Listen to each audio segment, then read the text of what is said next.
Okay, if you buy a children's bike cheap, even in a big box store, well, that's not such a problem now, but if you buy a big box store, one of the things that will be completely crap that I think you have to replace from the get-go is these. So I bought this for 60 bucks, this bike. It's like it came out, and these brakes suck. They bend. I didn't show you, just do justice to it, but they bend and they warp. And this bike my dad bought for $35 had the same brakes, even worse because they had 20-inch wheels. So I went to the bike store, and for $25, $24, I bought this brake. Instead of being made out of sheet metal, it's made out of stamped forged metal, and it's just so much more solid. Instant upgrade for your kid's bike, and it's easier for you because what happens once you've set it up, it doesn't flex, and so it doesn't go out of alignment, and you're not constantly having to adjust it. And comes with this new lever, and with the cable. And the other thing about kids bikes is if you ignore the things, people tend to ignore kids bikes, but the principles of bicycle maintenance, apprentice supply, is that the headset will go out of alignment. Often you'll buy it and the bike will just feel rattly for two reasons. One, because it's got a headset not properly adjusted, and two, it's got one of these shitty brakes, so it's like all flex and rattle. And this one here, my kid was riding it and it was like rocking around. Simple fix of this, I didn't use some grips on this. This is your a lot of modern headsets don't use the system, but this is your lock ring. You just undo that and then you just tighten up with that, and you can use this here spanner. It's a 32 millimeter, like that. Go to the bike store, buy a headset spanner. You could do it with a regular grip, but I did it with this on the grip. But the grip I had, it gets a little bit scratchy, and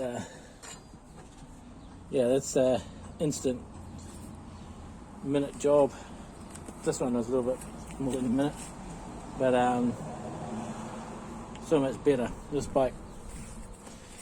And if you want to make your kids' bike light, if that's what you want to do, your best bet, cheap bet, is replace the tubes in here with thermoplastic tubes. Thermoplastic tubes is a new technology. You buy them from China, from AliExpress.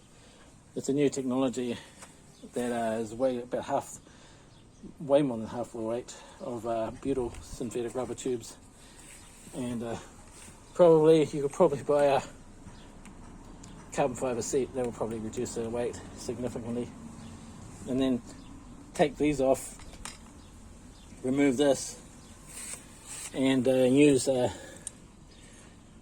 lot of people don't even bother lubing their children's chains, which is stupid, but use wax, like squirt lube, because it doesn't get dirty. And the advantage of taking this, so you save weight, but also it means if your kid jumps if the chain jumps off, you can just reach down and grab it rather than having to. You're kind of screwed trying to mess around with this cover on. And so if you get a cheap bike, if you want to make a cheap bike into a decent bike, those are check your headset, because kids tend to do a lot of jumps, and replace the front brake with a cast metal brake, much stronger, and away you go. You're good to go. Okay, got my e-bike back. Had issues with the motor. Got a new controller. No display. Goes onto my app on my phone, which is interesting. So now we get back commuting to work. The other thing, if you got a children's bike, always pump them up, same as the adult's bike. Don't let them go down to ridiculously low pressure. And don't assume that you can